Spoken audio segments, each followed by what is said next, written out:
2, 5, 7, 10, stay with me, 11, 20, 22, 23, 25. These are not Meemaw's blood pressure numbers from Rite Aid, people. This right here is a list of the ranked teams that fell yesterday. That's what we mean when we say Volcanic Saturday could be around the corner. We're jam-packed high atop a very breezy downtown Nashville, Tennessee, Sunday, October 19th, the year of our Lord 2025, a metric ton. Listen to that stack of papers. A metric ton to talk about. Billy Napier is out at Florida. That's a big announcement. The James Franklin news a week ago was a big announcement. We've got more firings coming. It brings me no joy to tell you that because a lot of this stuff I would prefer not to happen, but it's going to happen. Maybe not during the show tonight, but it's going to happen. So we're going to talk about all of it. Freeze at Auburn, I think it's going to happen. Norvell at Florida State, I'm pretty sure it's going to happen. We'll talk about it. It's a full reaction show. Week 8 is in the books. A lot of things changed. More things changed, the more things stay the same in a compacted season, but a lot of things changed yesterday. I'll talk about it. The AP poll is out. We've got nothing short, of a historic tour announcement to make on the show tonight. All of that, plus, wouldn't you know it, they're watching us in Davenport, Iowa, Washington, D.C., Tempe, Arizona, Okinawa, Japan. As I told you last week, it is right now October 19th. The rest of the season is going to be insane. Not only do we have conference championship and playoff races entering the stretch run, we're going to have a coaching carousel, just domino effect like we've rarely seen. I don't think we've ever seen it this early in the season. Subscribe to the channel. Subscribe to the channel in the podcast feed if you have not already. And if you think you're subscribed, as I say every week, look and make sure. Chances are many of you are not. It doesn't cost you anything. It doesn't sign you up for anything. It helps us, and it pushes this channel right to the forefront when people are searching for stuff. And if you've seen some of the garbage out there from some people who should know better reporting on this sport, then why not push us to the forefront? We appreciate it, guys. We're pacing for like 500,000 subs before Thanksgiving. So I appreciate it. Okay, here we go. Let's dive in. Billy Napier. Billy Napier is out at Florida. He was fired earlier this afternoon, 22-23. That's what the final record is there for Billy Napier. Expected this. Talked to you last week. Essentially, if you read between the lines, I told you it didn't matter if he beat Mississippi State. This was pretty known. This was not hidden. A lot of people reported this during the week. So, not a surprise, very disappointed. And I'm not saying I'm disappointed that Florida made the decision. Florida did exactly what they had to do here. By my estimation, they did what they had to do. Napier never let go of play calling there, and it cost him his job. And we went down there in the spring. If you'll remember, we went down there in the spring, and I follow Florida football very closely, so I knew what the number one gripe had been from folks around the program. And Billy was always really good to us. He gave us a lot of access down there. And I felt comfortable enough just kind of saying, hey, you giving up play calling? No. Why not? Why won't you give up play calling? And to his credit, he was honest. He said, I believe me calling plays gives us the best chance to win. Now, that did not end up being the case. You know, it's classic. Two things were true. Billy said what he believed, and what Billy believed about the best interest of Florida football was wrong. And it cost him his job. That's the way it works. It's an adult world. It's a results-oriented world, and you make decisions, and those decisions do not yield results, and they fire you. And he's going to make a lot of money as part of the buyout. I don't really ever care about that. It's a huge deal. It's baked in to soften the blow here, but I'm a big human element guy. I'll talk about that in a second. But there's not really much to say. For all the talk around Napier for several years down there now, there were people who thought it would eventually work. I was one of them. I think I kind of hoped it would work. There was never that big stretch of games. There may have been individual one-offs, but there was never that stretch of games where you said, oh, he's planted his flag. Here it goes. And what I always have to remind everyone and myself is this is not one of those situations where a lot's being asked of a guy who hasn't been given what it takes to succeed. To Florida's immense credit, they, in the past 15 years post-Urban Meyer, had fallen way behind. Not sure you can fully appreciate this unless you had seen behind the scenes down there. They had fallen way behind the power players in college football and in the SEC. And to their credit, they put their foot on the gas from an infrastructure standpoint, from an NIL standpoint more recently, from a strength and conditioning, sports nutrition, facilities, you name it, they put their foot down and they got the job done. And for that, the Florida job is a great job now. Florida's a destination program for anybody to work at. And I'm mentioning that not to sell Florida, they'll sell it themselves, but to remind everyone, that's why there's not much to say about him firing Billy Napier. He had everything. He asked for a lot. He was given a lot. He had a gigantic staff down there and a really good one, to the point where I wonder when the new guy comes in there if there'll be some retention. I've said that for months now. There's some really, really good top-of-the-industry people in that building that Billy hired. Did a lot of good things down there. I don't ever remove the human element of this, which a lot of people do. If you're a fan of the team, I get it because you just want to win. So if you have a terrible person winning football games for you, that's okay. And if you have a great person who's losing football games for you, you don't really care that he's a great person because you're not hiring a Boy Scout leader. You want someone to win games. I look at it a little different, but that's because I'm not sitting there as a Florida fan. I'm just someone who knows Billy Napier, loves the dude, just loves him as a person, hoped it would work out for him as a coach. It didn't. I have trouble removing the human element on things like this. So I'm certainly not sitting here telling you he got screwed. Like I made the case. I thought Penn State moved on James Franklin way too quickly. I don't think Florida moved on Billy Napier way too quickly. I thought this had to happen. I will say this. He left the thing a whole lot better than he found it. The Florida program, the Florida job, it's a great destination place. Okay, so there's that. There's the big buyout that makes 99% of people look and say, hey, you pay me that kind of money, I'd love to be fired. My philosophy on that has always been, I don't really think you understand, no matter what the amount of money is, no, I don't care if it's $30 billion, no matter the amount of money, when you're a type A, alpha, competitive type, and someone tells you, you have failed, you're not good enough, go away. They're dumping a ton of money in your lap.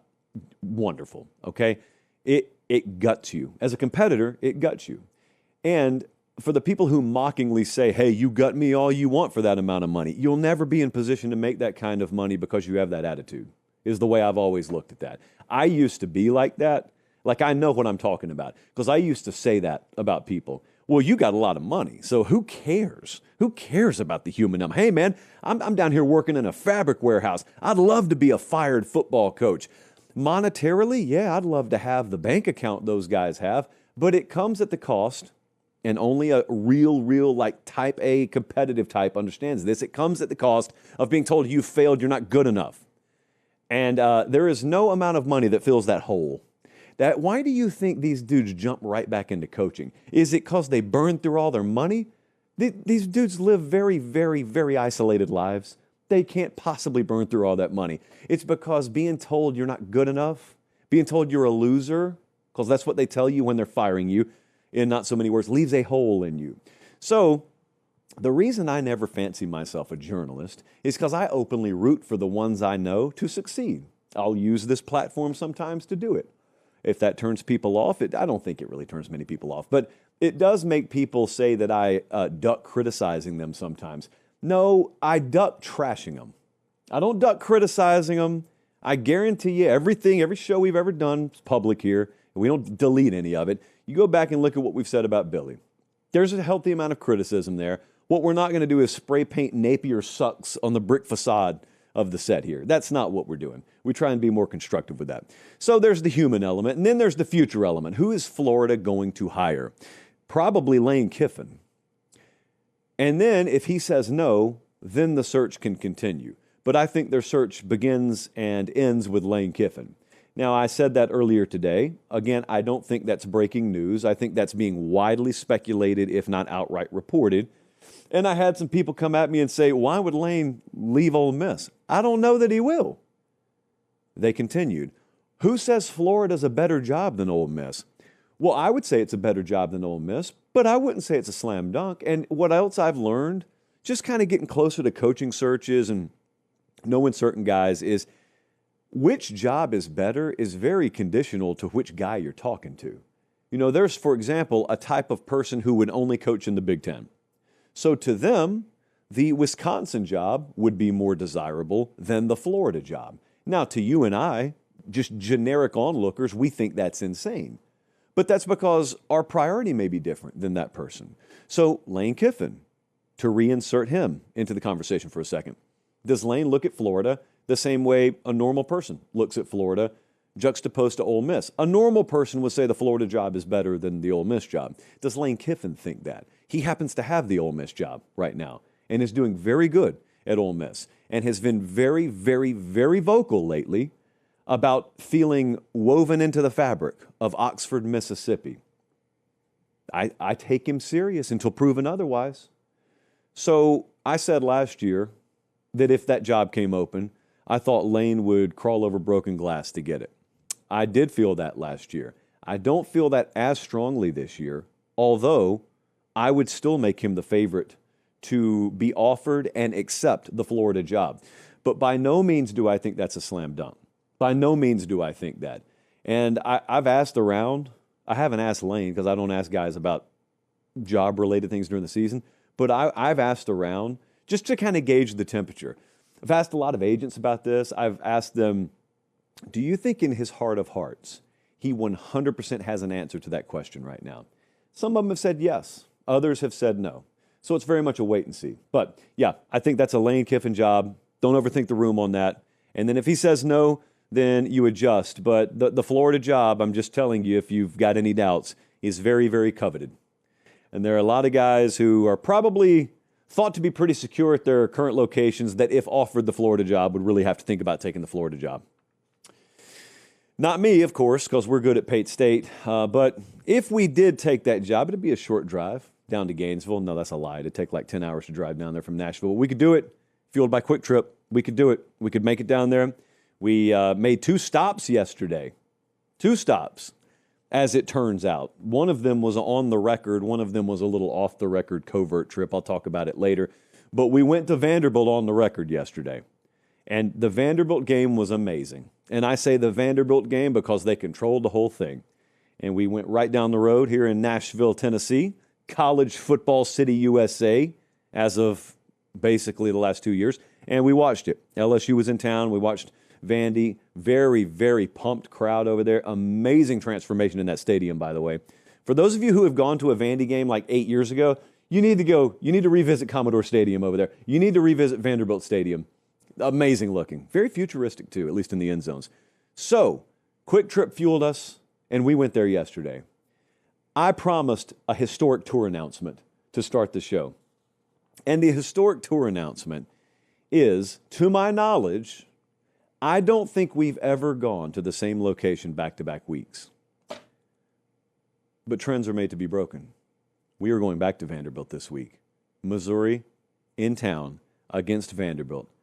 Jesse, is that a top 15 matchup? I know Vanderbilt's in the top 10 this week. Has Drink upheld his end of the bargain? Is he in the top 15?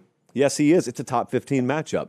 Game day's in town. It's the game of the week. But here's why I'm really doing this. Here's why I'm being so demonstrative, rather. Because I think we'll get some criticism for this. And what I'm really trying to do, for Barton Simmons more so than for myself, is I'm trying to bait someone into labeling me a Vandy homer.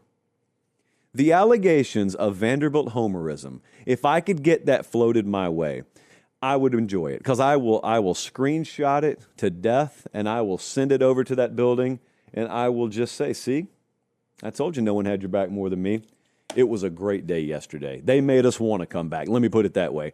And so we're going to be back there. And I've already informed certain very, very high-profile people at Missouri, some of whom are even pictured on this graphic. They are winless with varying degrees of our tour in town.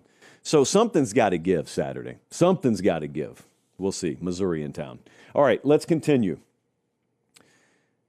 Alabama beat Tennessee in the third Saturday in October last night, 37-20. Let me set the table here. I would call this a three-chally game. Pretty entertaining. How do I know? We were there. How is that? I thought the Fall Don't Lie tour was at Vanderbilt yesterday. It was. However, some of you may or may not know, that I have entered into wedlock with Savannah State, who worked for a long time in Alabama. And so when our game is done by 2 o'clock Central, and there's another game in Tuscaloosa, Alabama that doesn't kick off until 6:30, and we know we can get down there, it turns out we're going. So we were down there. That wasn't a ghost. That was me. A lot of you guys interacted with last night. I wish people could experience these games. Neyland Stadium at night's amazing. Bryant-Denny's amazing. Sanford Stadium a few weeks ago, amazing. And then you go to like Penn State, you go to Ann Arbor, Eugene, like these places at night. As much as your guy here loves a good big noon kickoff, there is a lot of merit to witnessing these places at night. And in this game in particular, you've got the cigar tradition. And in this game in particular, when it's a 3-possession game, they don't wait until the end of the game to smoke the cigars. I had Bradley with me, his first Alabama game, and poor little Bradley still coughing today from smoke inhalation. And I'm a veteran of this game, so I've seen it in both buildings before. Bradley was not ready. It looked like a little fawn smelling cigar smoke in an open building like that for the first time. So it was a good night for Alabama. This run that Kalen DeBoer is on is pretty amazing. I want you to go back. Just beep, beep, beep, beep, beep, hit the rewind button. Did I literally hit the rewind button, Bradley? My bad. For those of you listening on podcast, about once every 2 weeks, our screen goes blank, and then we have to reset, and it resets pretty quick. But you can briefly just see black on the monitor. And it just so happened to coincide with when I did that with my finger. Okay, so let's hit the rewind button again. Beep, beep, beep, beep, beep. It's the Sunday after week 1, the Sunday after Bama lost to Florida State. I remember what I thought. Do you remember what you thought? Because I thought, this is devastating. Number one, because I questioned the competitive character of the team. I didn't take that back. I just have been given plenty enough results to no longer question that. But, I mean, we had a 1-week sample size. Like, what else were we supposed to do? So the reason that was so devastating is because you looked at this string of games that was going to come up. They were going to go at Georgia, Vandy, at Missouri, Tennessee, and that's a 4-game stretch there. And we thought South Carolina was going to be better than they are, and that's still a tough game this Saturday. They got to go to at South Carolina. You asked yourself, you've removed a lot of your margin for error. How are you going to be able to go through this stretch and win every game? Well, it turns out by winning every game. At Georgia, Vandy, at Missouri, Tennessee, DeBoer now 19-3 in his career against ranked teams. It is in some ways, the anti-James Franklin sort of stat that they can throw in your face. The other names on this all-time head coach record versus AP ranked teams, Frank Leahy, Pete Carroll, Urban Meyer, and Ryan Day on there. Just skipped right over poor Jock Sutherland. So yeah, they're doing okay there. And you know what they do? They keep adding layers. Alabama keeps adding layers to their game. We always talk about this, the contenders that end up being there at the end of the season. One of the hallmarks is if you go back in time, if you play their season in reverse, it's almost like watching a book and you're flipping pages backwards because you're watching as the season went on, they added depth, they added layers, they added pages to their book, so to speak. So early on, we were questioning the Alabama pass rush. Remember that? Well, last night, 4 sacks, 8 tackles for loss the last couple of weeks. They've had Keon Keeley come on. Last night, Yanze Pierre looks like he's just shot out of a cannon. He's been pressed. He's been forced into action a little bit more. And we talked about that group of former 4- and 5-star guys in their 2 deep in the front 7 preseason. One of the big questions we had about Bama was, where's the pass rush going to come from? There's no Dallas Turner, as we can see it. There's no Will Anderson, as we can see it. Where's it going to come from? Starting to show up more and more. Thus, the layering. I continue. They didn't give up a single sack last night. Tennessee had done very well in that category.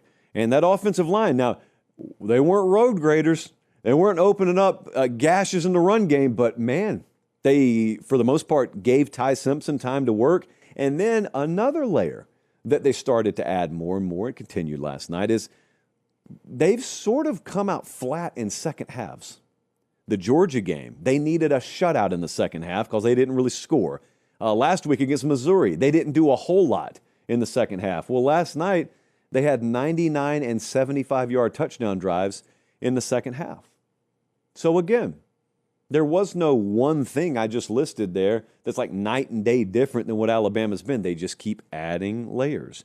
And I am a big believer, as you look at what they did offensively last night, that we have not really seen their offensive ceiling yet. And the reason I put it that way is because Ty Simpson had a good night again. He was 19 of 29, 253, had a couple of touchdowns.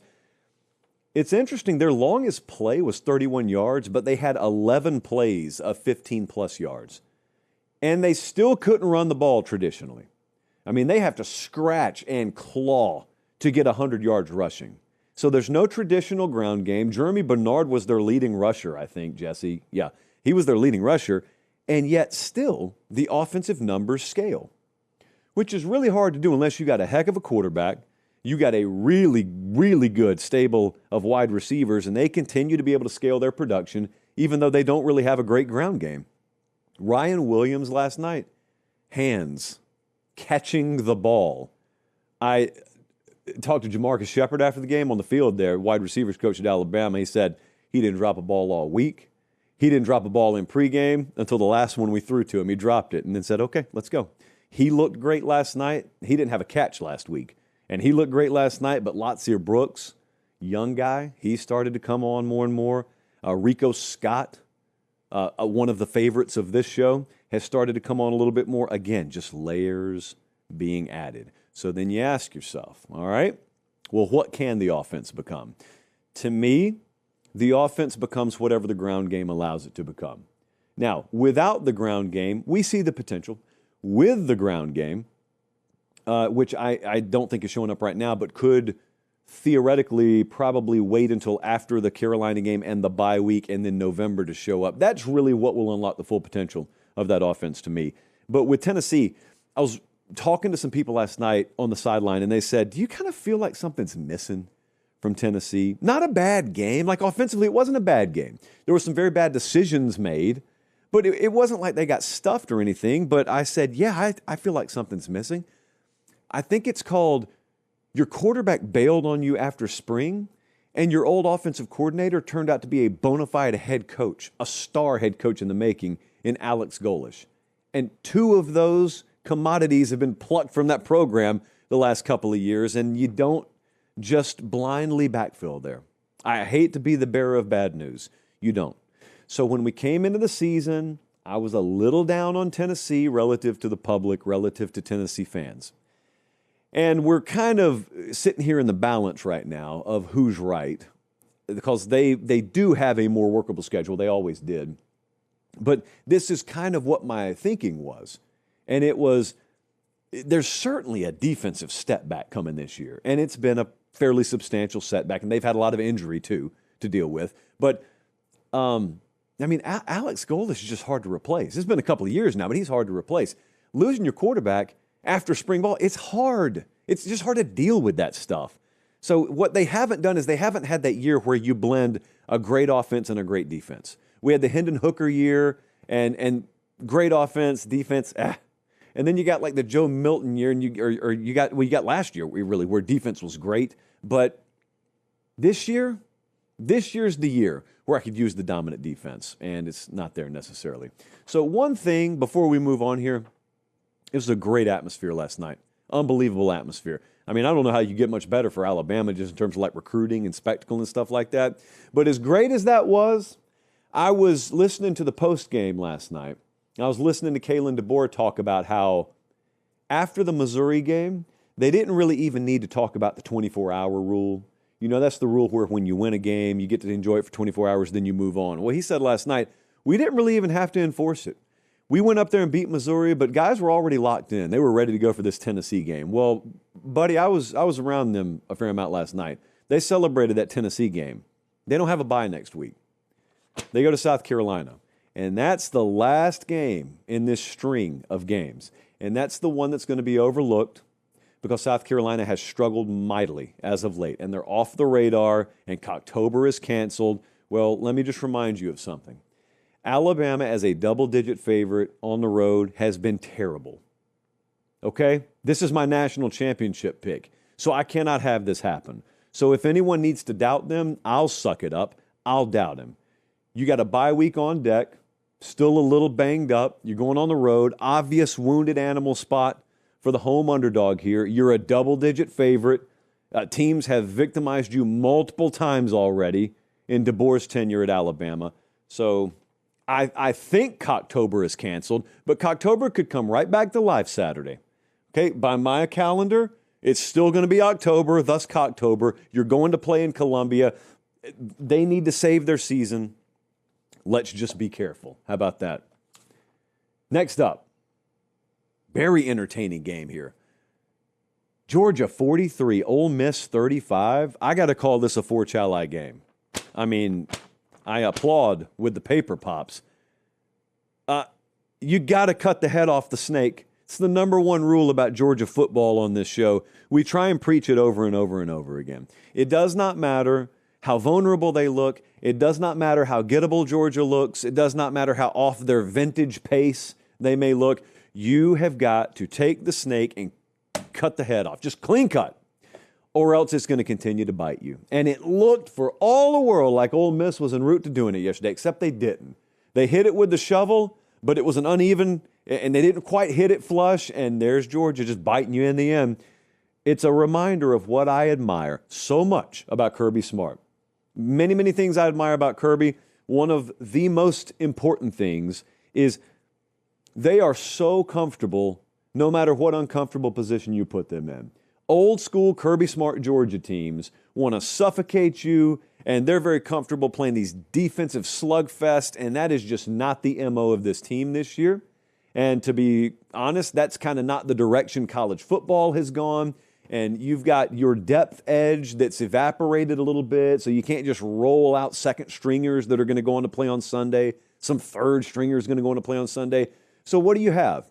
Well, you got two situations already this year where you've had to outscore somebody. You had to do it in Neyland against Tennessee, and yesterday you had to do it. Because if you were to have told me Friday that Ole Miss was going to score 5 straight touchdowns to start this game and still lose, I would have been pretty beside myself. I would have done the math, and I would have said 35 points. I mean, mathematically, I think Georgia can still score enough, but whew.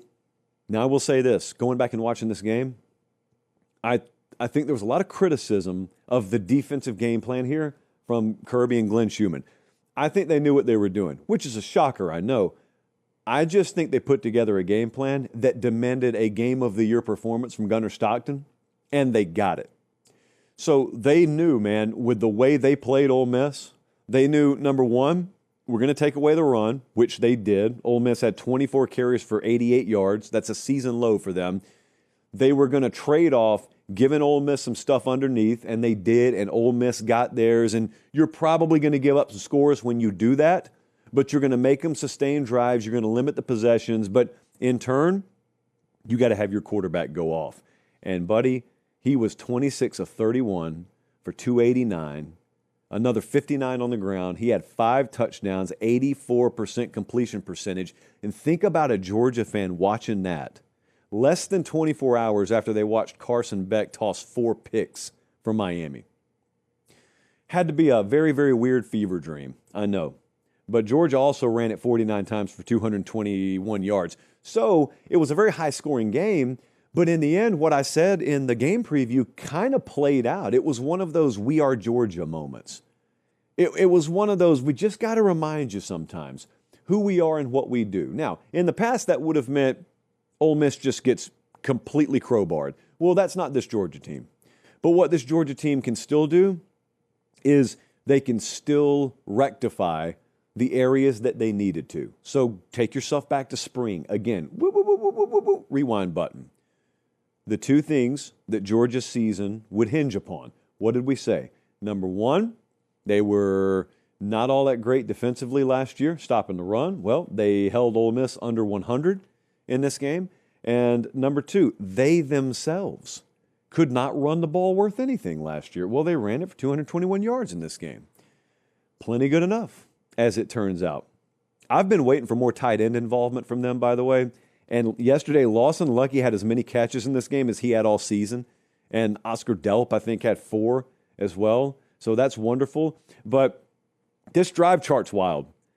field goal, touchdown, touchdown, field goal, touchdown, touchdown, field goal, kneel. Is that right, Jesse? They scored on every drive. Pretty efficient. Pretty efficient. Are we trashing Mike Bobo today, or are we going to let it slide today? We're going to let it slide this week. Okay, I'm being told Bobo can stay another week. Okay, all right, good for Mike. Every touchdown drive was over 65 yards, by the way. This wasn't a Texas situation.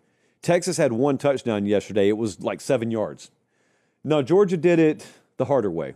Not the hard way, the harder way. Ole Miss actually, I thought, halfway validated themselves yesterday. I say halfway intentionally. That wasn't just a filler word. The offense scaled versus Georgia. So that's always good. They haven't played quality competition yet, and especially on the road, all due respect to Kentucky. But going into Georgia was kind of where you were going to get a lot better test of Trinidad Chambliss, and you were going to get a lot better test of this team. Even if it wasn't a vintage Georgia team, it's still Kirby Smart. It's still playing him in Athens. And Trinidad Chambliss played very well. And Georgia took away the run and still needed 40 to beat you. So it's not going to look perfect against Georgia. It never does. I thought they validated themselves. Here was the problem. It goes back again to spring. See, a lot of you watch the show during the season, but what you don't know is we do the show year-round, and you're not wasting your time watching the show in the spring because as sure as we talked about Georgia, we talked about Ole Miss too. And we said there's certainly going to be defensive regression here. The question is not if they regress, it's how much. Well, we're starting to have our answer. They were 14th in total defense last year. To this point, they are 66th in the country.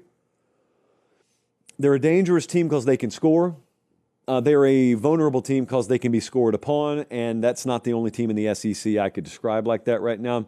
Their season, though, at Ole Miss, I think hinges on the same thing it hinged on last year, Kentucky.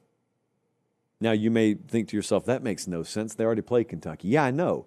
And at this point last year, they had already played Kentucky, and they lost, which meant every subsequent loss was all the more detrimental. Well, they scratched out a win over Kentucky this year, and because of that, yesterday doesn't kill them.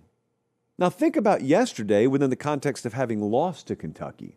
Imagine if that was your second loss, second conference loss as well. Whole lot different world, isn't it? So I think Ole Miss is still a playoff team this year. Now, they got to take care of business, but I think they're still a playoff team because of the Kentucky game. Georgia's in a really good spot. They got third best odds to win the conference right now. Ole Miss, fifth best odds for the record. Alabama, Texas A&M, Georgia, Texas. In that order, FanDuel cannot quit Texas, no matter how hard they try. They have not watched the Kentucky game yesterday, by the way.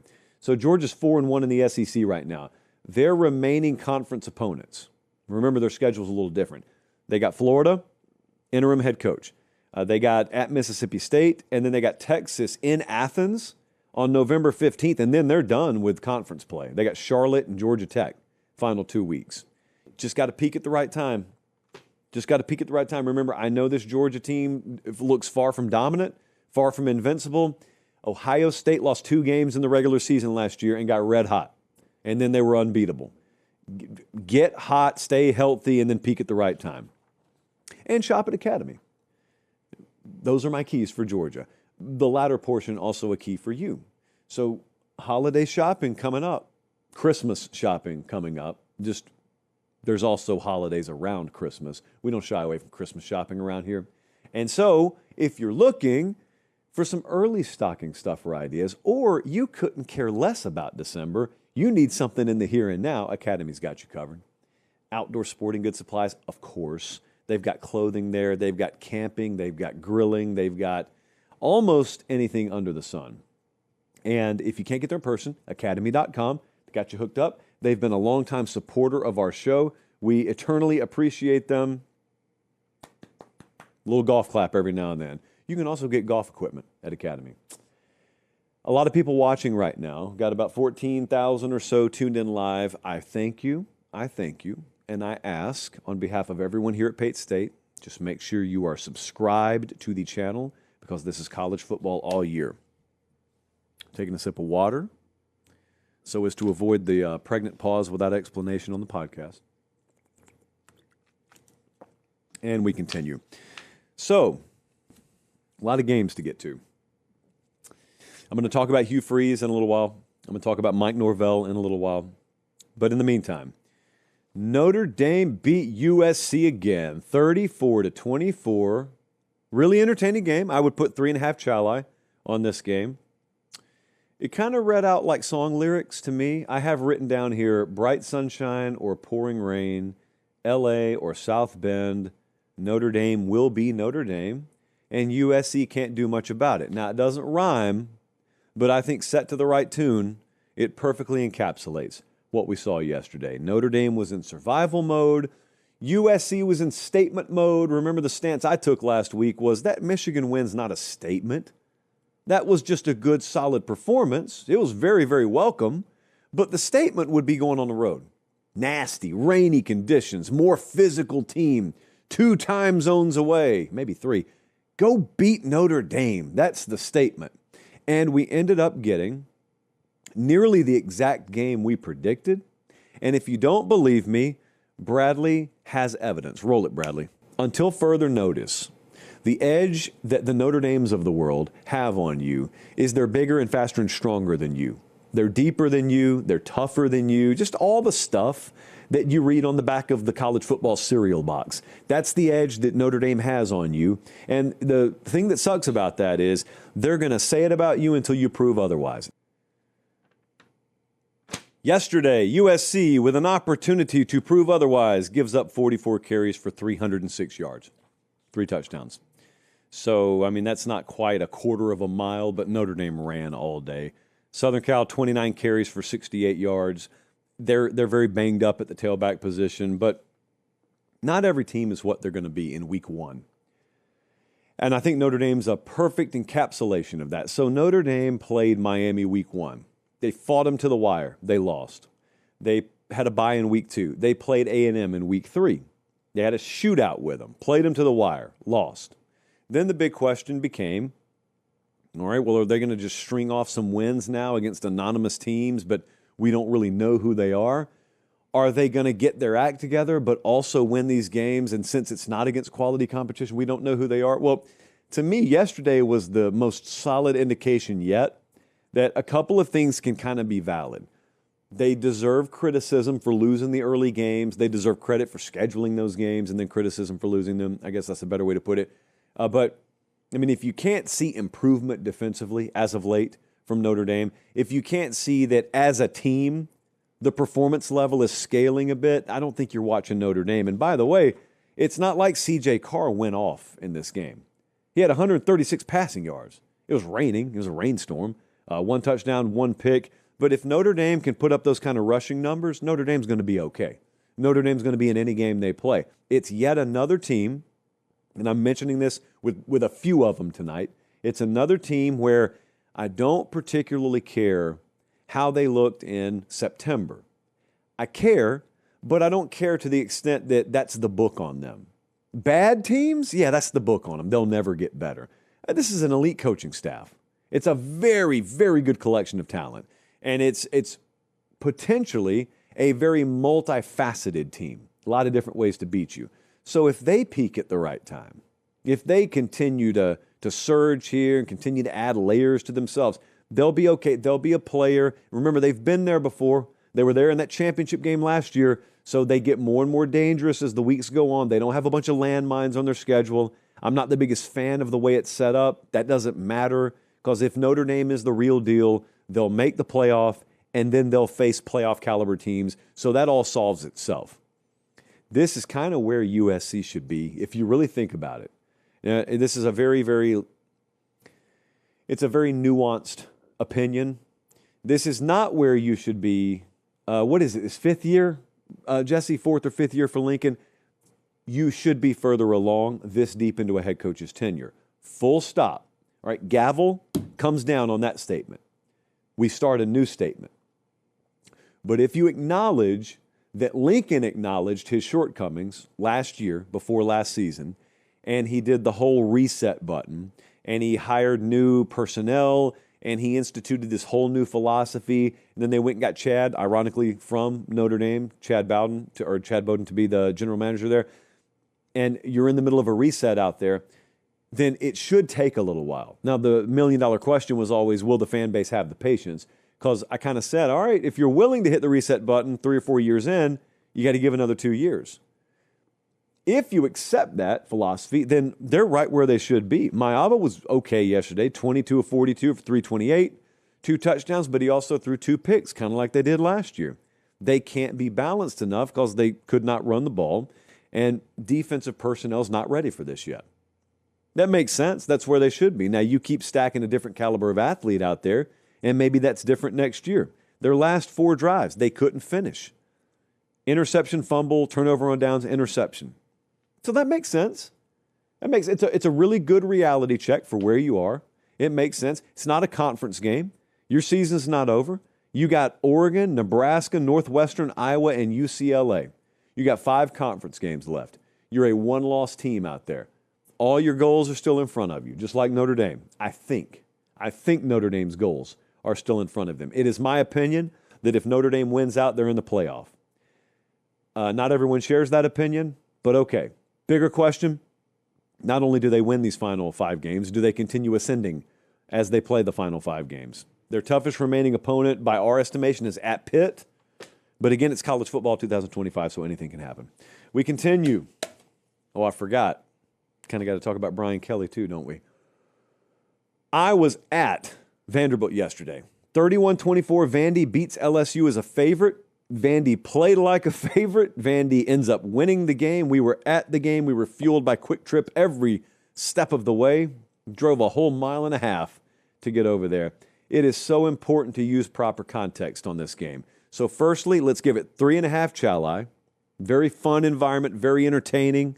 We got treated great, so much so that we're going back this weekend. But it's important to use proper context because this was not a bad LSU team. It wasn't a fluke outcome. It's not like Vandy's +4 turnovers and, oh, that explains it. That's how it happened. It's none of that. It's you've got Vanderbilt, who is the better football team, and they won a game at home. It's no different than a million other examples in major college football. It's just that you're not used to Vanderbilt being mentioned in major college football. But they are now. Things have radically changed there. So they are now. So if you didn't watch the game and you're just seeing the outcome, I know what a million years of college football history has taught you. And it is if Vanderbilt wins a game against LSU, you got to get an explanation for how it happened. The only explanation is they're better than LSU. That's the only explanation you need. They were better yesterday, and they are a better team than LSU. Vandy used strengths to their advantage. They used the bye week to their advantage. They outrushed LSU 239-100, and that's with LSU having a 51-yard run mixed in there. Outside of the one explosive, this sounds like a Michigan take. Outside of the one explosive, they didn't do much on the ground at all. Pavia ran it 17 times for 86 yards. They had a 67-49 plays run advantage. LSU did not even run 50 plays. LSU was held to 8 drives. I was talking to some LSU coaches on the field before the game. One of the things they were most keenly aware of is you should see analytically how LSU compares to other teams with how many drives they limit you to. It's not like they weren't aware of it. They just got sucked into playing a Vandy game anyway.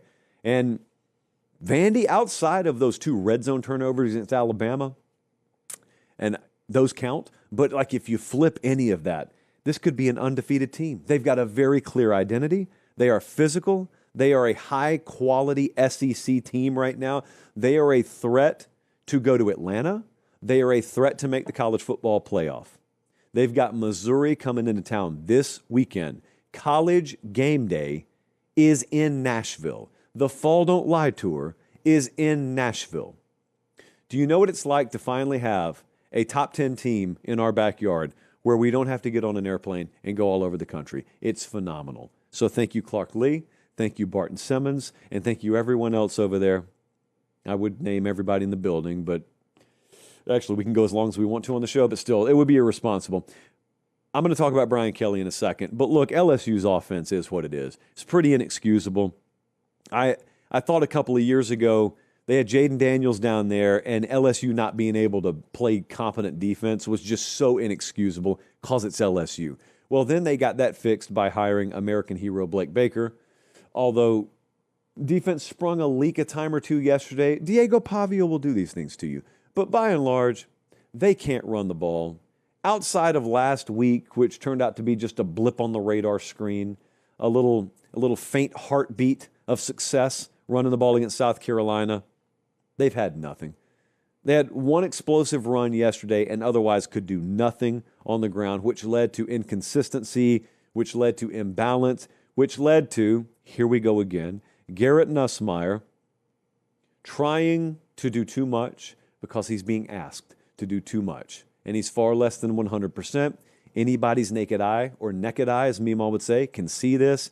Last year, whatever his season high in passing yards was, this year's season high, he achieved 8 times last year. So it's like an apples to bowling balls comparison this year to last year. They're 91st in explosive plays. They're a sugar high offense. That's basically what they are. Like yesterday, when they get like the freak occurrence, the explosive run, there it is. It's a sugar high offense. There's no consistency to it. That's why we keep making such a big deal about Alabama. Alabama can't run the ball all that great either. Alabama's still a high functioning offense. LSU can't run the ball, and it kind of turns into a disaster. And it did again yesterday. Not a disaster to the extent where they didn't have a chance to win, but I mean, think about what we're talking about here now. This is supposed to be a national championship caliber program. This team this year was supposed to be an SEC national championship caliber team, and they're having to fight just to stay in it at Vanderbilt. And that's no disrespect to Vanderbilt. It is an indictment on where LSU's team is this year. So where's the program? Where's the program? Where are things with Brian Kelly? I didn't beat around the bush with this last week. I kind of did. Only because I don't like making definitive statements on this stuff. Because very, very frequently it's not definitive. It's fluid. I was getting some pretty strong indication last week. This Vanderbilt game was very, very important for Brian Kelly's future down there. Well, they lost it. And then they flew back home. So now what's the situation with Brian Kelly? Well, I viewed yesterday as sort of an inflection point. It was different than, Hugh Freeze or Mike Norvell. With Brian Kelly wasn't going to lose the Vanderbilt game and then lose his job the next day. But what I believe is there are some things coming down the road for Brian Kelly that were put in motion yesterday. Now, here's what I suspect is going on in that building today. What I suspect is going on is you've got maybe an athletic director and maybe a head coach and maybe some other power players who sit down, kind of a meetings of the mind or kind of a meeting of the minds, and you assess the situation. This happens frequently. It's not an LSU thing. And it's pretty obvious that there are some fundamental flaws here. It's very obvious that there was a hire at offensive coordinator for a guy probably not qualified to hold that job. Now, I like Joe Sloan as a person. I like him. I have very, very much been hesitant to throw Joe Sloan under the bus because, number one, Joe Sloan is working from a kind of hamstrung position himself. But number two, if you think Joe Sloan is the worst offensive coordinator in history, he didn't hire himself, is my point. So I really stopped short of throwing people under the bus when they're underachieving if we're not going to acknowledge who put them in the position they're in. So that's Brian Kelly. And then to take it a step further, you could come back at me from 50,000 foot and say, yeah, Josh, but if you're going to be critical of that move, don't you have to give credit for Blake Baker at defensive coordinator or Austin Thomas where he is or any of a number of other really good moves that they've made lately? Well, if you've also listened to this show, I've been careful with how I've worded that because I haven't really given Brian Kelly credit for those moves because they weren't Brian Kelly's moves. They were organizational moves. This right here is a Brian Kelly move. So Brian Kelly's pressed some wrong buttons down there. And he's pressed some right ones. Dude, I've been a big supporter of Brian Kelly. Okay, so everyone knows that about me. I've been called a Kelly homer on this show. But for that crowd out there that just wanders ferally around the internet, thinks we never criticize anyone, well, this is Brian Kelly criticism. So I imagine if I know Brian Kelly from a distance like I think I do, that Brian Kelly is presented with the fact that his offensive coordinator is not good enough, his offensive product is not good enough, and while his job is not immediately in jeopardy, he needs to make changes, especially if they lose this Saturday. He needs to make changes. Now, he could either make those changes or he could look and say no. And frankly, I don't know which direction he'll go. But I do think that's the situation down there right now. I do think that's the dynamic down there right now. And I think Brian Kelly probably, if we gave him this microphone, would have a pretty strong case for why he thinks there's a million other problems down there that aren't related to Joe Sloan. But at the end of the day, offensive coordinator is an issue there. And there's a little stubbornness probably from the head of that program to admit that. And I don't really know where it's going to end, but I will say, Bradley, if you could throw LSU's schedule up again for just a second, I will say this. They're not out of anything. It's a very weird situation right now. LSU is 5-2. If they win out, they're in the playoff. They may be in Atlanta, but even if they're not, because they got 2 conference losses, they'd be in the playoff. I mean, what are we going to do? Fire a guy who, for all we know, could be headed to the playoff? I don't think they are, because I don't think they're done losing. But they haven't lost yet. So all that action is forced in the future. A&M comes in there Saturday. They go to Alabama after the bye. Arkansas is one of the offenses I'd least like to face right now. And then they go to Oklahoma to finish the season. There are probably more losses coming here. We had LSU going 8-4 preseason. And we got drugged for it. And I think they're going to go 8-4. That's where I think they're going to finish up. It's not good enough. Shouldn't be good enough. But the LSU situation is very unique. They don't have a president right now. I mean, so, even if you want to fire Brian Kelly, who in the world is going to fire him? Who's going to sign off on it? I think they'll have one in there by like mid-November. But, are we really saying, welcome, new president? Pull this lever. Get rid of our head coach. That stuff's easier said than done. However, remember the climate we're in. We're in a climate where we're going to see big-time moves all over the place. Penn State's done it. Florida's done it. They're not the last ones. They're just the latest ones. There is a world where LSU does make this move, but not right now. There need to be more losses. If there are wins instead of losses, it's a moot point. I don't think there will be wins unless there are fundamental changes made about the offensive structure of that team. And I question whether Brian Kelly will be willing to make those moves. Therefore, that's why I think the losses will come. Here's what I think it comes down to. If it comes to that, LSU needs to be aware of what they already have in hand if they make a move. Penn State did not do this. I don't think Penn State had the slightest clue who was available to them before they fired Franklin. They just fired Franklin. LSU needs to be smarter than that. LSU is one of the best jobs in America. LSU, some people would call it the best job in college football. It is a slam dunk top 5 job in college football. And I said it about Florida. I will say it even more emphatically about LSU. I think you'd be fairly shocked, given the right circumstances, as to who would take that job if offered.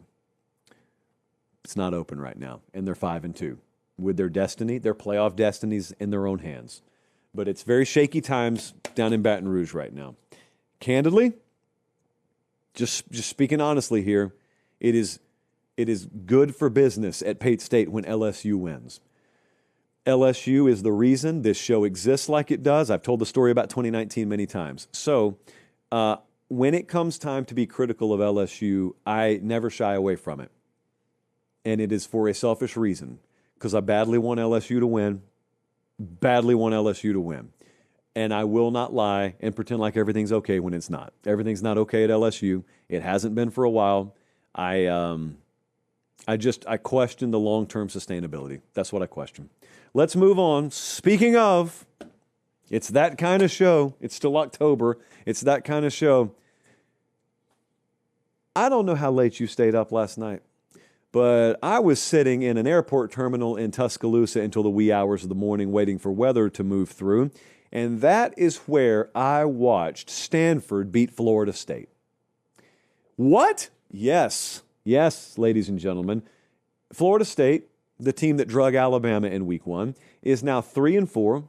Mike Norvell has 9 straight ACC losses. How in the world does that happen?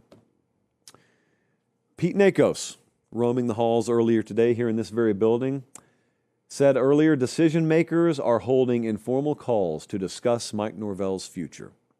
Translation, do we want to fire him? You don't need to debate whether this performance is fireable. Of course it is. Of course it's not good enough. But that's why buyouts exist. Buyouts are baked into contracts, well, number one, to fleece athletic directors, jackpot, and number two, to make sure there are no knee-jerk emotional decisions that are made, because those decisions cost a lot of money. Well, here we are. We've got a decision that would cost a whole lot of money. In fact, $54 million looks to be the buyout, and when you add it all up, the cost that it takes to get rid of an entire staff, the cost to hire a new staff, FSU is having to make about a $100 million decision here. Do they want to make that decision? Can they afford to make that decision? One of the key debate topics over on War Chant earlier today, because I was looking at the message board, is can we afford to fire Mike Norvell? And of course, the logical follow-up is, can we afford not to fire Mike Norvell? I have no idea what the future is here, because it's not built on anything. And yet again, I have to preface all this with, we went down there in the spring, we had Mike on the show, and I said last week, and I will say again this week, I think they exhausted every option that they thought they could exhaust. He made new hires. I think they pressed 37 different buttons after last year. And I fully believe to this moment that he was adamant when he said, I believe we made the right moves. Just like with Napier, he said, I believe me calling plays gives us the best chance to win. Both of those guys, I believe were being fully honest when they said that on this show. I think Billy was wrong, and he's lost his job because of that. I don't know that Mike was able to press enough buttons to change last year in 1 year. The problem here is, what's the future built on? Let's say I retain Mike Norvell. Give him another year.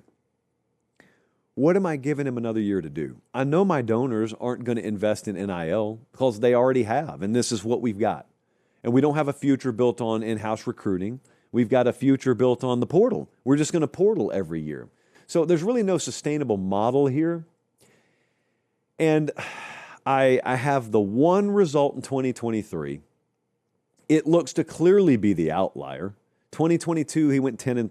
2023 was 13-1. And since then, he's won 5 games combined over a year and a half. And it's not good enough. The Florida State job is an interesting conversation. It's interesting because James Franklin just got fired at Penn State. And he's just hanging out down there at 30A on the Florida Gulf Coast, where everyone except me tends to hang out. I'm a Panama City Beach guy. Sorry. Can't hide it. Can't hide it. But James Franklin's just down the road. What if you could have James Franklin today? Because you can if your job's open. Would that be an upgrade? I think it would be an upgrade. Would it be a fit? Yeah, I think it'd be a fit. Would he take it in a heartbeat? That's the conversation that I've heard today. Now, there's some other names out there. I'll let NACOS report on that. There's some other names I've heard. Maybe interest, maybe not. You also don't know, like, what's the future of the ACC? What's the future of Florida State as a program? Those are questions you have to ask there that you don't have to ask. Like if you're taking a Big Ten job or an SEC job. Now, I think they'll be fine. Like Florida State's going to be fine. Whatever situation arises, they'll end up on the better end of it. But you like to know all the external factors, all the unknowables you largely like to have in order, and you may not have that. But look, if you're James Franklin, you're taking that job. So the bottom line is, and I think we're going to get movement on this pretty quickly one way or the other, either they're going to back him and they're going to get behind him, or they're going to let him go. They got a bye week this upcoming week. My guess is they're going to let him go. My guess is Mike Norvell is going to be done at Florida State. That's the best information I have. And again, think about what we're in the middle of. They're not done losing games, obviously. So if it's not this week, it'll be eventually. Think about what we're in the middle of. Think about how many big jobs are coming open. It's insane. You never could have predicted this. I was talking to someone last night who is intimately, like in the weeds on this stuff. And he said, we don't know. It's a day-to-day thing. Like he said, if you were to have told me 72 hours ago what I'm hearing right now, I would have thought you were crazy 72 hours ago. He's right. He's right. Let's move on. Oh, boy. I don't want to do this, but I'm going to do it. I'm a brave little toaster tonight. I was aware of what happened Friday night. I wanted to duck it, and I hoped everyone would just forget that Louisville beat Miami. But in the interest of the commissioner's poll having Miami number one, a lot of you have seen fit to continue to fill my DMs with reminders that Miami, my number one team, fell. And I just want to remind you, I have no plans to apologize for having them number one. I mean, it was a good game at least. 3.5 Chali. I think we had it rated on the 1 to 5 scale. You remember Thursday night we do upset alerts, which apparently none of our haters watched because we circled this game. It was the first one we talked about. It was actually the last one because it was going to happen on a Friday. But it was the first one we did in-house. We broke it down and we said, if we get a Miller-Moss ceiling game, you got that combined with the most underrated head coach in America, Louisville can beat Miami. Well, Louisville beat Miami because we say it every year. Jeff Brom is a top 10 head coach, period. Which begs the question, wait, what? A top 10 head coach? Well, if that's true, why is he not involved in any more of these coaching searches? That's a great question, everyone. Why isn't Jeff Brom's name involved in more of these coaching searches? I'll tell you why. Because Jeff Brom doesn't really care to appeal to anyone. He just kind of is who he is. He's coaching at his alma mater. He's in no hurry to get out of there. He'll stay at Louisville forever if he wants to. But Jeff Brom's not the kind of guy that takes a lot of time sprucing up his resume. Jeff Brom is not the kind of guy who spends 2.5 hours in front of the mirror making sure he looks good for a potential employer. No, just I am who I am. I'm Jeff Brom. Deal with it. Oh, that's a little rough around the edges. We can't hire that. Jeff Brom, that's not a sexy name. I'm sorry. I forgot it's about more than winning football games around here. Anyway, Miller-Moss, just 248 and 2 touchdowns, added a rushing touchdown, and he got it out quick. Immunity. Miami had no time to get pressure on him. They had 1 sack the whole night.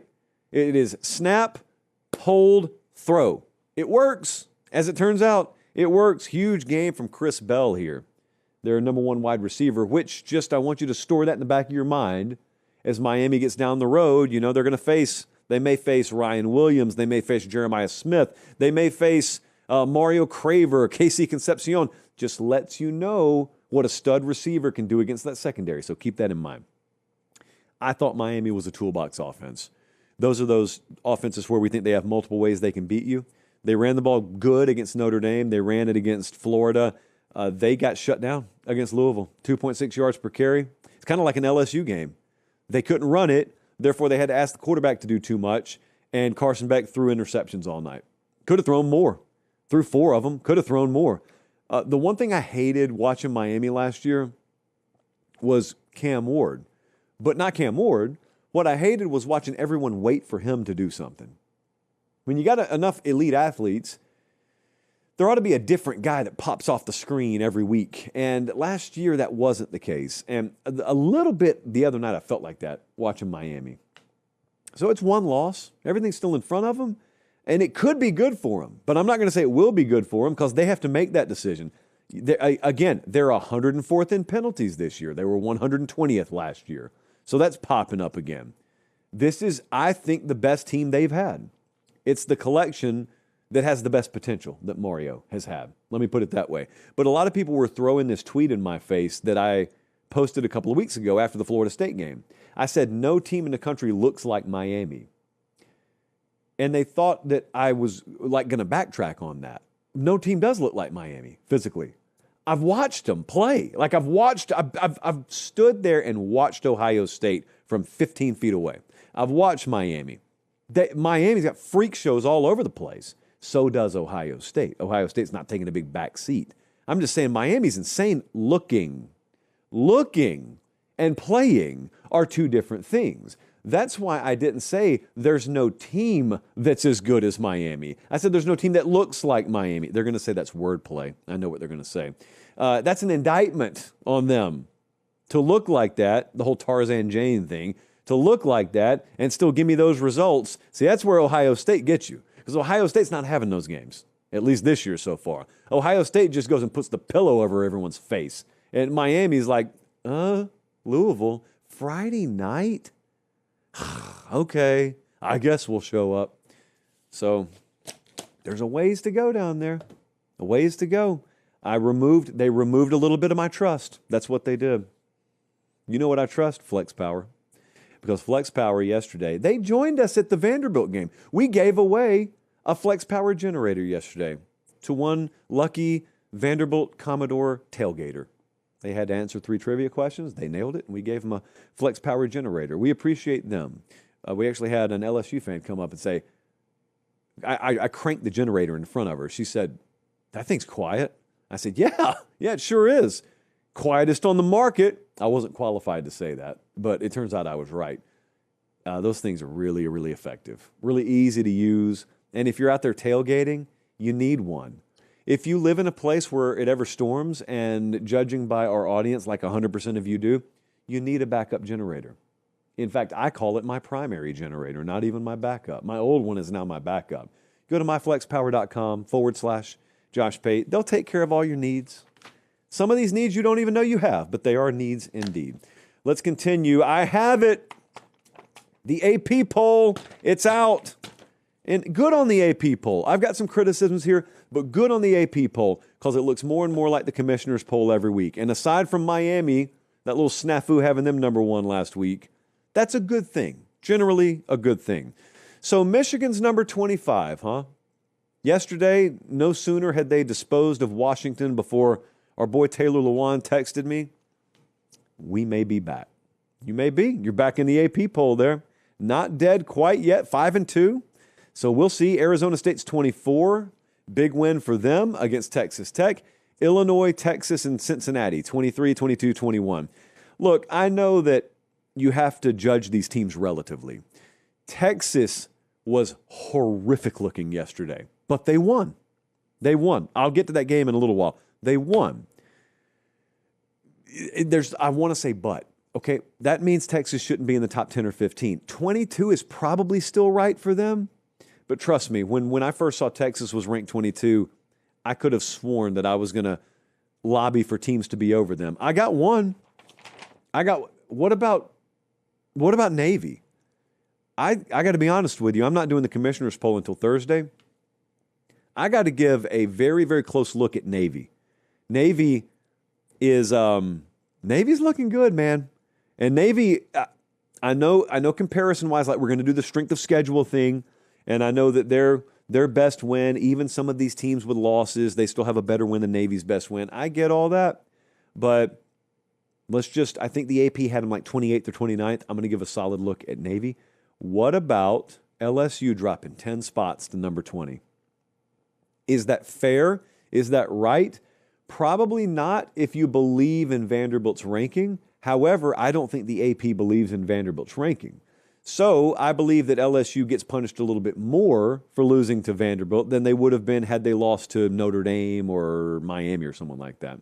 Louisville's 19. USF is 18. Tennessee drops 6 spots to 17.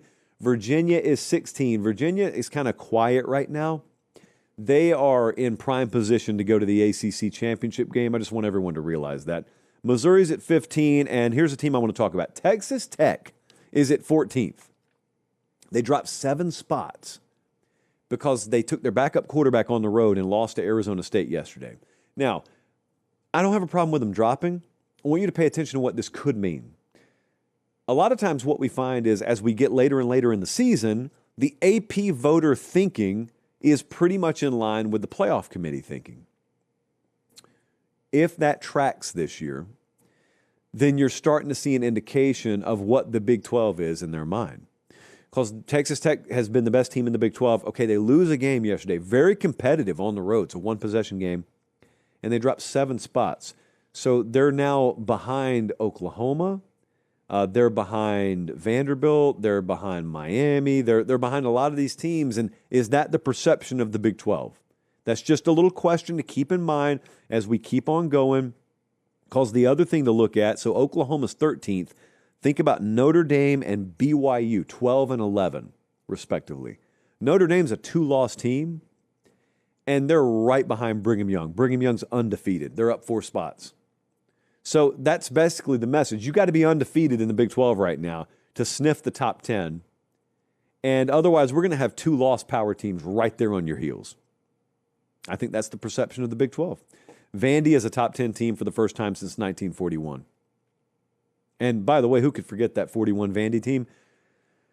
Vandy is doing things they have quite literally not done in the color television era. World War I was the number one topic on this. World War II was the number one topic on this show the last time Vanderbilt was ranked in the top 10. Unbelievable. The show was only a couple of years old at that point. And they play Missouri this weekend. Miami is down 7 spots. They're at number 9. Ole Miss is 8. Georgia Tech is 7. Georgia Tech's up 5 spots to 7. And Oregon is 6. Now, here's my question. Miami and Oregon. Oregon ahead of Miami. Justified or not? I'm not asking who you would favor on a neutral field. That's for the JP poll. Do we think that Oregon's resume is better than Miami's? Because I look at Oregon's resume, you've got the Penn State win, which I'm not devaluing. I've told you, I'm not devaluing that. So that win still carries maximum value to me. I don't blame Oregon for Penn State suffering the effects of the Oregon loss. I credit Oregon for that. So I'm actually very optimistic. I'm very pro Oregon Penn State win. However, I've also watched Miami beat Notre Dame and beat USF. So if you believe Notre Dame's the 12th best team in the country and USF's the 18th best team in the country, don't they have a better resume than Oregon? I don't know. It's not a huge separation. I just found that a little puzzling. Georgia is 5. Alabama is 4. A&M is 3. And then Indiana and Ohio State are 2 and 1. The top 6 right now are all SEC Big Ten. So I know what the immediate reaction there is. Favoritism. Who belongs in there over them? If you're using blind resume comparative analysis. So forget about the conference a team is in. Use blind resume. Who really belongs in there over those teams? I also want to remind you, going back to the playoff for just a second, remember this year, the playoff seeding is different. This year, they're just taking the top 4 teams and giving them the byes. It doesn't matter if you were a conference champion or not. So, for instance, last year, if they had this year's playoff rules last year, the top 4 seeds would have all been SEC and Big Ten. It would have been, I can't remember what order, but it would have been Ohio State, Oregon, and it would have been Georgia, Texas. Those would have been the top 4 teams. Those teams would have gotten the first round byes if this year's rules were applied to last year. I mentioned that because start to pay attention to this too. As we get closer to the playoff and the rankings start coming out, we could be headed for a situation where if the SEC and the Big Ten have this death grip on the top 6, we're virtually guaranteed that they're going to get the first round byes kind of no matter how Conference Championship Saturday plays out. It's just who gets which bye. I know that doesn't sound fun, and it may not even happen, but that's something to keep an eye on. 5 SEC teams in the top 10 is the final talking point. So we appreciate Flex Power for generating that. I would now generate a little bit of a question because I know what the comments are going to say. Sometimes I can see around the corner on this stuff. The comments are going to say the voters are inflating the SEC so that they can tout how many ranked wins these SEC teams have. Like I heard someone say that about the Alabama resume. That stat's floating around. Alabama's beaten 4 ranked teams in a row, whatever. And some people are saying, yeah, that's just because the AP inflates the SEC teams to pad the resumes. Well, get specific. Like, which team are we looking at here that shouldn't be ranked? Which ones are we looking at that have gotten the SEC bump that are not supposed to be ranked? By the way, 25, 24, 23, Texas is the only SEC team that's even in the 21 to 25 range. All the rest of them are ranked a lot higher than that even. So, I don't know. If that's your criticism, that's okay, but be specific about it. They're watching us in Paris, Texas, Athens, Alabama. Oh, we could have gone like Florence. We could have gone Rome, Georgia. Yeah, a lot of like European style city names that are in America. But no, we went Salt Lake City, Utah for our 3rd city. It's okay. That's all right. A ton of people watching. We got 15,000 watching live. Thank you. Make sure you subscribe. I want nothing more than to get to 500,000 subscribers before Thanksgiving. That way, we can celebrate it at Thanksgiving, perhaps even on air. No, I'm not paying for that. All right, added takeaways. We got a lot more to get to. I'm not going anywhere. I'm Leo right now. I'm Wolf of Wall Street. I'm not going anywhere. And, buddy, neither was Texas's offense yesterday. They won 16-13 at Kentucky, and that's about all I can say about Texas's offense. This went to overtime. This was predictably hideous. We don't give out negative Chalai ratings, but if we did, this would be like a negative 3.5 Chalai game. People paid money to sit through this. Now, I want to take you back to Friday. Let's say we're on the eve of this game being played, and I pull out a stat sheet and I say I've seen the future because the commissioner's office, the future commissioner's office, has that power. And I say, let me give you the 2 quarterback stat lines in this game. One of them is going to be 31 of 39 for 258. One of them is going to be 12 of 27 for 132. Your response / my response is, good for Arch. 31 of 39, solid day. Well, it wasn't him. It was Cutter Boley. Arch and Texas's offense moved like molasses in December yesterday. They got outgained 395 to 179. They got out first downed 26-8, and they still won. Their only touchdown drive was 3 plays and 5 yards. Rock fight. But they won because defense travels. So there you go. They were favored by 12.5. They scored 16, and they needed overtime to do it. That's not a playoff team right now. And it's not early in the season. I don't know what to say. That's not a playoff team right now. We move on. Texas Tech has fallen. Arizona State 26, Texas Tech 22. The Big 12's kind of back to life a little bit. Texas Tech was running away with this thing, and Sam Leavitt kind of goes off on them a little bit, 319 yards and a touchdown. I never expected Texas Tech's leading rusher to be Will Hammond, but he was. Backup quarterback, by the way. He started for him. Maybe, maybe this is a situation where we get a rematch in Arlington. At the very least, like if you look at the odds in the Big 12 right now, of course, Brigham Young's the one that's undefeated. Like, they're atop the standings. Cincinnati's the only other team in the Big 12, by the way, that's undefeated in league play. Again, Brigham Young and Cincinnati, the only teams that are undefeated in league play. But Texas Tech is still favored at FanDuel to win the league. It's just that it got a little more compacted now. And Arizona State's number 2. So those teams that played yesterday, they're the favorites in the odds market right now to face off again, rematch style. We assume Baron Morton would be back at quarterback come Big 12 championship Saturday. But good for Kenny Dillingham. They needed that one bad. Good for them. Next up, we stay in the Big 12 for a second. Brigham Young has done it. They have beaten Utah. And I was called a coward, and I was told in no uncertain terms to face Brigham Young. Someone called me a coward and said, look Brigham Young in the eyes on the show tonight. Bradley, camera 2. I am looking Brigham Young in the eyes, not the literal dude. American Prime Evil's a tough watch, by the way. Not literal Brigham Young, but the entire university and the roster and the coaching staff. And I got to say, hat tip. Great job yesterday.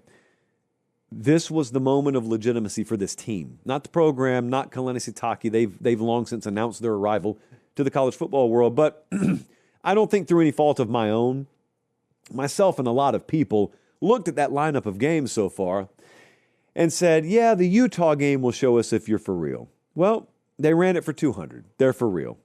Padlock stat, by the way, they held Utah to 1 of 5 on 4th down, and now they go to Iowa State this week. It's always going to be a dangerous game. Iowa State's coming off a bye. Who knows? I may end up picking Iowa State.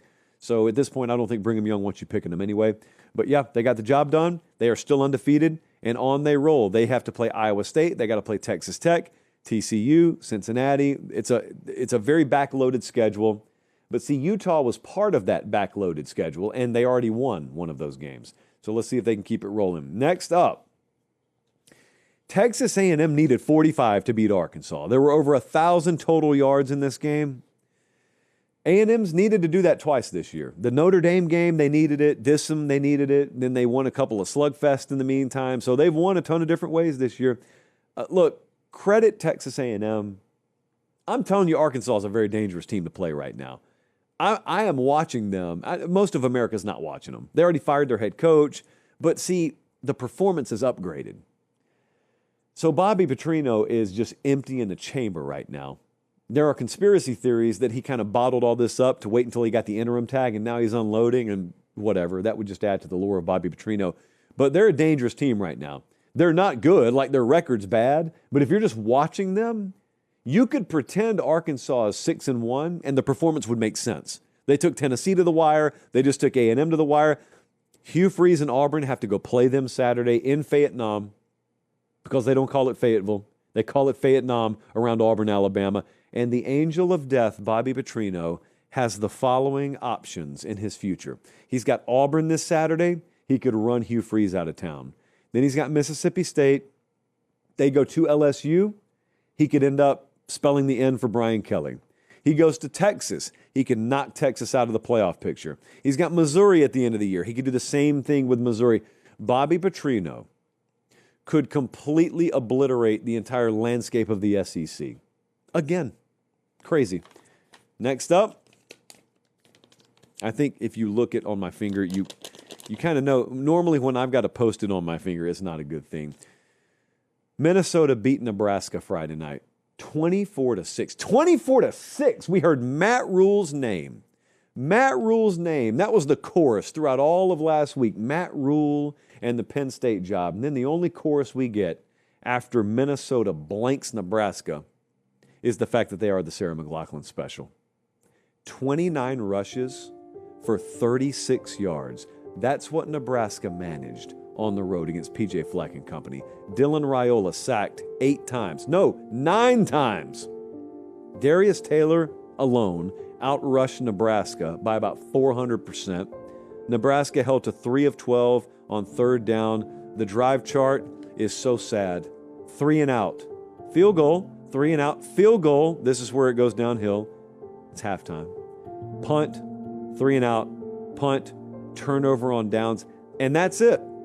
A game you got to have on the road. That's pretty much it. As Meemaw would have put it, had she been around to watch this game, they rode the boat right down their throat.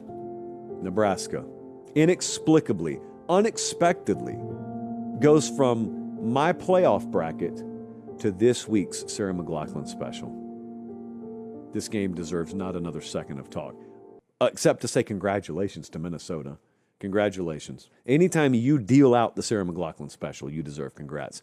Oklahoma beat South Carolina 26-7.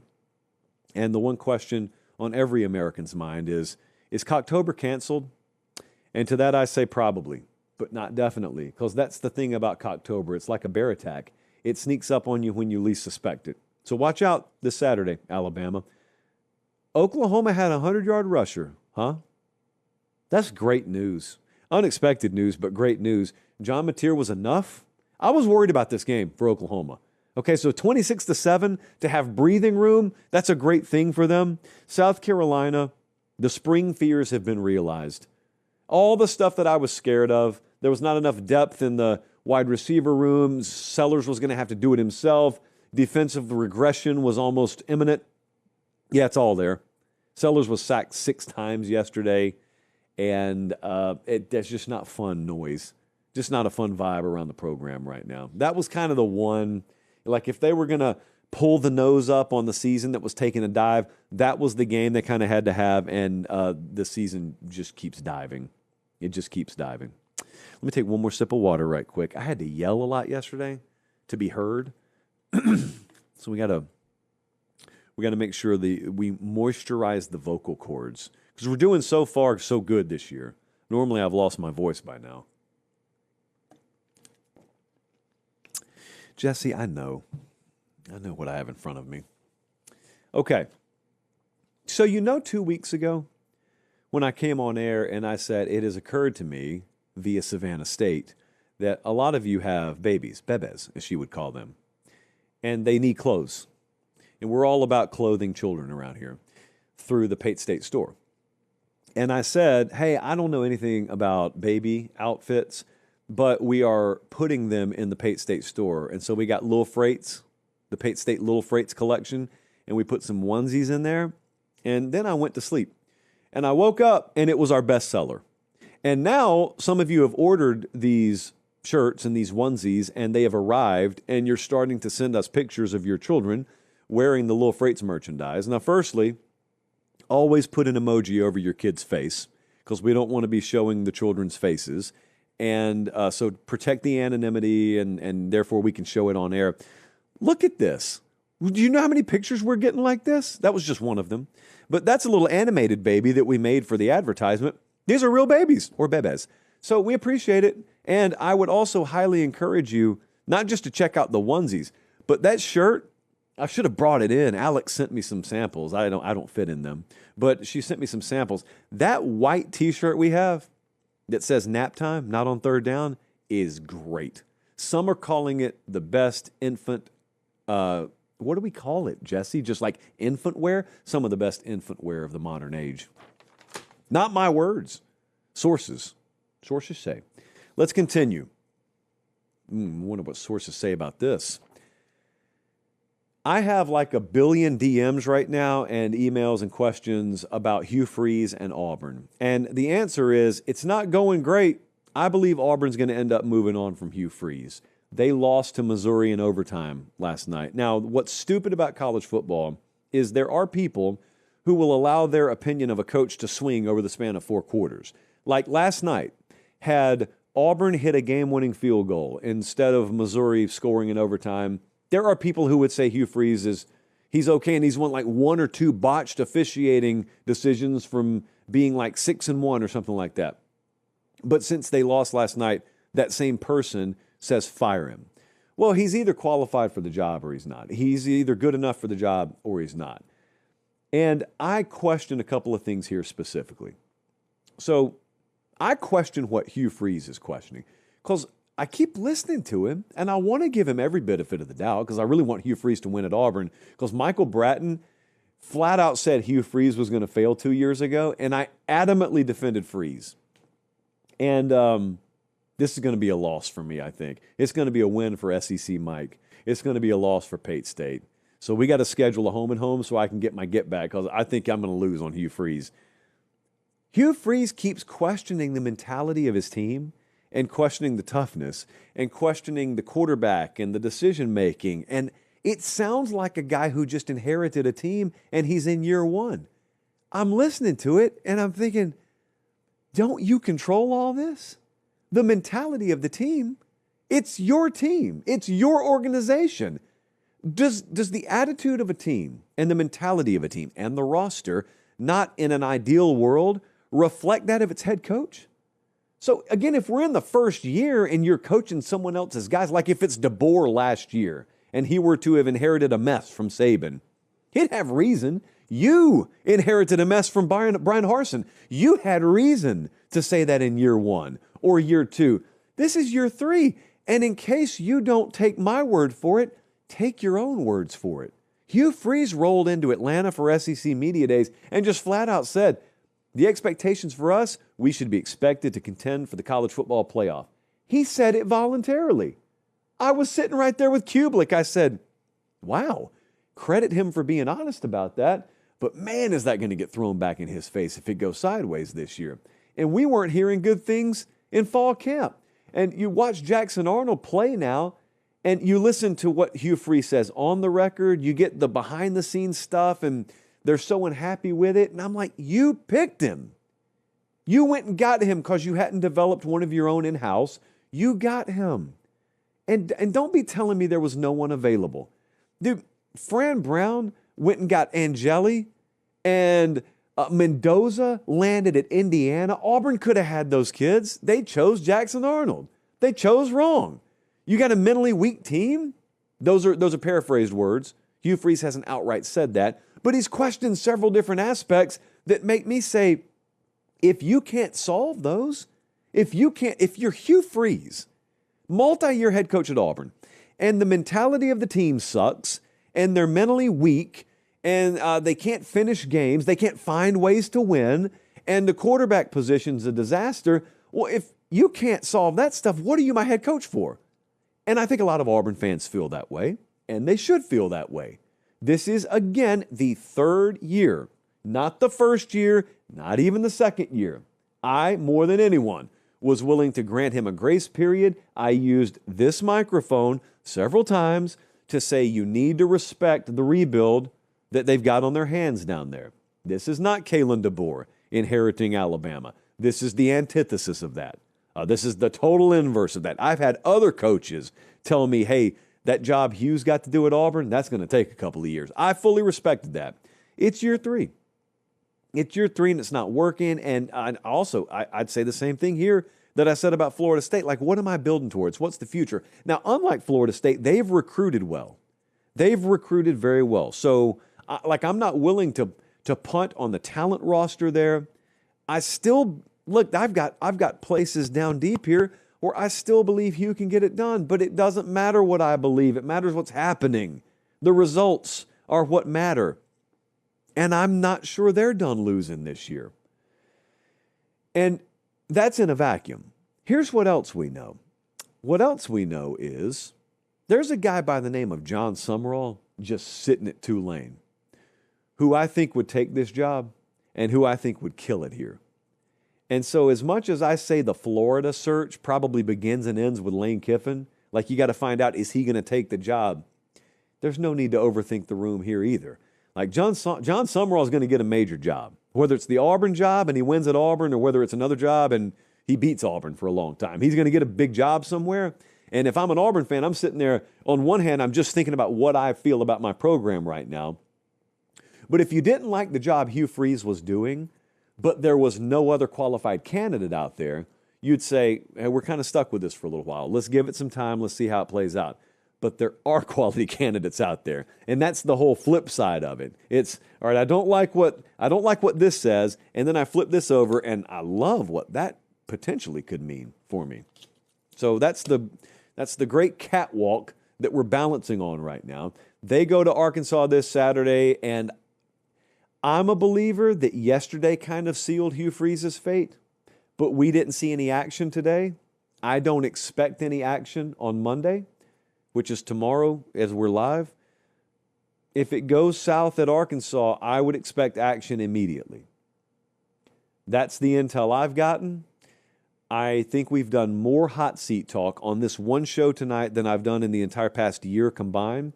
But we made a decision as a staff a few weeks ago that I wasn't going to cheer for this stuff, but I was going to shoot you straight on what I'm hearing because we knew a very historic coaching carousel season was at hand.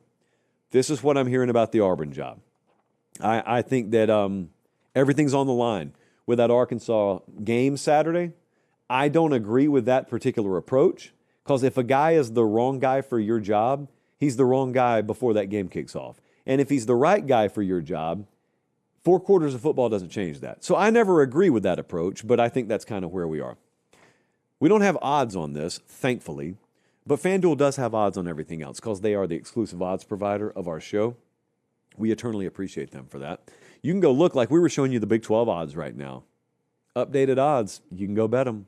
SEC championship odds, Big 10 championship odds, you can bet them. That Auburn-Arkansas game, which I'm going to talk about in just a second. In fact, I'm going to talk about it, and I'm going to bet it myself in just a second. The Ramen Noodle Express rides exclusively at FanDuel. For new signups right now, you can go FanDuel.com/Josh Pate. If you're a new customer, just a little good news, just a little token of appreciation here. You bet $5 on anything, and it wins, you get $300 in bonus bets. It's a very lovely proposition. Okay, I'm going to put the Ramen Noodle Express where my mouth is. Week 9 is upon it. By the way, Ramen Noodle Express sucked yesterday. I think we were 4 and... Hold on. Let me see what we were. We were yesterday 1, 2, 3, 4, and 7. Our worst day of the season.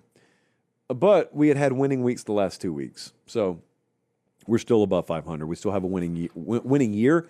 But we need to roll this week. And here's where we're going to start. As of now, and I expect it to change, Arkansas is plus 1.5 at home against Auburn. Arkansas will beat Auburn Saturday. So I'm taking any points you give me. Frankly, I would lay points with Arkansas. This is Bobby Petrino's game. This is not Hugh Freeze's game.